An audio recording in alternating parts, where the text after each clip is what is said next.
Hey, what's happening, everyone?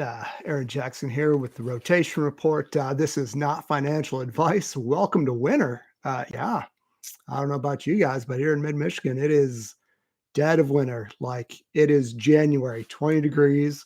Sun's out for the first time in a week today, snowing every day. So the good news for the market is like, you go from the nice long summer days and then they get shorter, right? You notice it. And then you wake up, all of a sudden it's dark when you wake up, it's dark when you get out of work.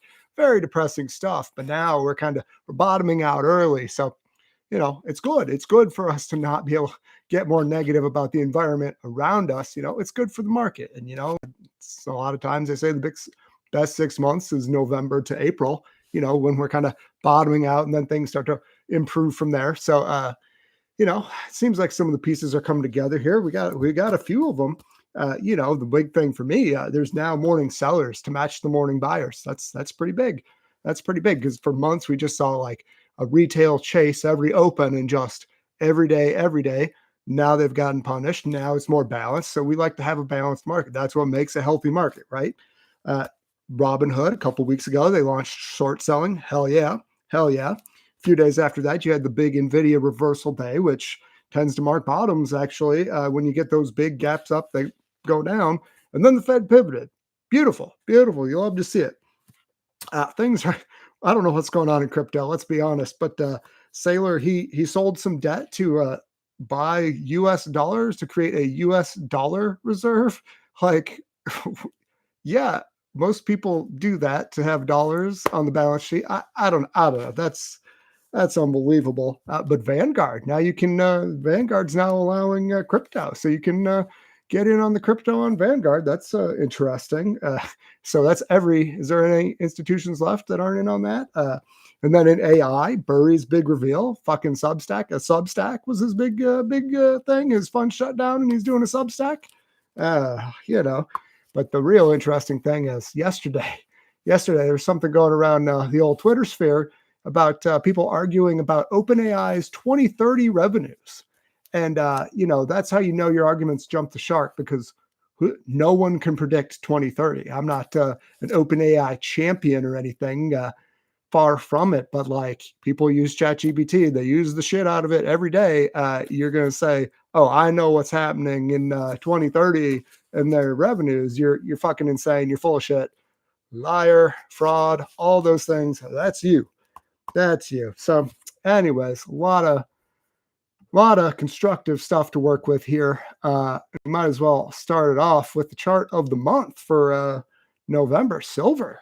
I think it's having a down day today. There it is. It's got a down day today. We want to buy the silver. We want to buy dips and silver miners. We got some fresh ones hitting all-time highs just last week on that move. So, the metals, the XME, they're stuck under the pre-great financial crisis highs right here, 95-ish on the XME. Keep an eye on that area. How's that going to play out? Is it just going to stall out and go sideways? Is it going to roll over? We don't know, but over the next few months, we want to be allocating to more silver miners, etc. Next up, you've got the Amazon 2 weeks ago. They came out and they're like, okay, we want to raise $12 billion in debt to fund some AI. And the market just immediately, bam, 80 billion in offers, 80 billion. So, we're right back to where it was.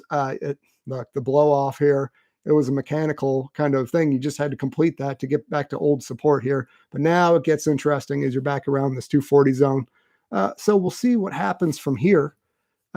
Next up, we've got the CrowdStrike earnings tonight. Man, for the last couple months until the liquidity black hole just sucked it up.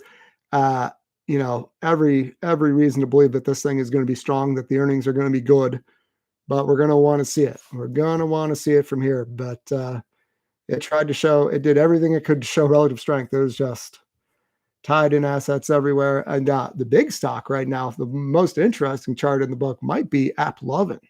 Look at that thing. It's a big old base over the prior base here. Nice little consolidation. It's one of those stocks. It's just had a really awesome year. It's one of those ones your fund manager is going to want to show, oh, yeah, no, we own AppLovin. Yeah, they're going to want to say that at the end of the month. And So if any of these stocks are going to do it, it's going to be this guy. And then next up, how about ASML? Showing some leadership in the semi space, right? Got a nice little move there to the prior high from 2024. Let's see what happens from here because RSI is not overbought. It could just chop around for a little bit, but the big driver in the AI is the countries. The countries want all this shit. Everybody wants these machines to do what? I don't know, just build semis and build their own supply chains and all that. But that's the one we want to see leading, no doubt about it. And then we've got the China names, Baba and Baidu. Yeah, so the China tech back tests they're holding. Which one do we want to buy? They look pretty similar, don't they? And I mean, I would argue you can make a good case for both, especially you get a little more from here. But check this out, Baba versus Baidu. It looks like it's working its way up the right side of the base. And I think the message is we want Baba. What do you guys think? If you have any thoughts, let me know. Leave a comment, whatever. But I think we want Baba over Baidu. It looks like it. And then next up, we've got, man, to start the week, these last couple days on the scans, the bullish momentum scans, downside momentum drawing up scans, we've got Figma. Some recent IPOs that have just been like trading like ass, real death traps. Look at that thing. My God, it traded 140, 150, and now it's, 36. Anyways, you got this Fibonacci extension target area, which held for like 2 days, sold off, and now the stock is stuck just below it. So let's see if it can get back above there. That would be big if it did. And then you can use like this mid 36s as a little stop out area, and we can target a move back to 50 if you can get above that. So, a lot of software earnings coming this week, a lot of AI hype. So let's see, because that could be a nice trade there. And then back to the AI, more AI, right? We are a turbine economy now, so look at this GE Vernova, one of the leaders in the turbines. Damn, lots of tight weekly closes here. So if there's another leg in the AI, well, this might be a top candidate. I'm not saying it's going to be a simple, easy thing. A lot of sellers, 640, 650, but damn, the 200-day moving average is somewhere just below here, almost caught up. Definitely going to be a big mover. Definitely one to keep an eye on. Oh yeah. So what's your favorite transport stocks? Because transport's actually looking good. We've got JB Hunt, that's trucking. A couple months ago, big fake breakdown, and now it's just continuing, storming higher. Looks pretty good. Structure looks good. Looks like it's going back to the old highs, and then probably even higher from there. Not saying it's going to happen in a straight line, but man, this might be one of the best transports in the book. Of course, another interesting transport, Joby, fly-in taxis, whatever the hell it is. The Middle East is all in on this shit, and Joby. We've talked about this consolidation, and now there's a little something here to work with around, what is that, 1275, 1270, something like that, 13, somewhere around there. Interesting spot. We'll see if it can hold up here. The longer it holds up, the better, obviously. And then, yes, everybody wants to know about NVIDIA. Down here, we look at the daily RSI. It's held up pretty well. It popped earlier. That's interesting, giving a lot back. CoreWeave is on that list of shit stocks. They've been completely ass, but like how beaten down is beaten down. Like, do you really want to press shorts and something like that right here? Not really. Maybe you wait for the Fed cut. But yeah, NVIDIA hanging in there.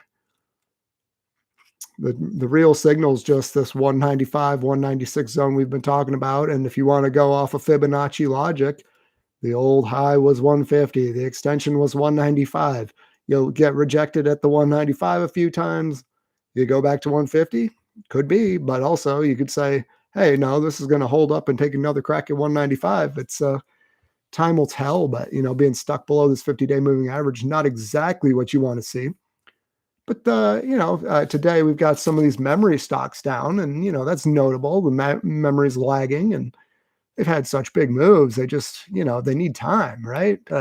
even though the dip got bought immediately. And you look at Teradyne, which is memory equipment, it broke out of this range, nice structure there, right? Broke out of it, and the dip just bottomed right at the top of the old range and immediately bid. So that's pretty constructive. We like what we're seeing there. And ooh, yes. So 8 days, 1 week away from the Fed. They're going to have their little press conference decision, whatever. Rates. Look at the TLT. You got the 7 to 10-year Treasury ETF also.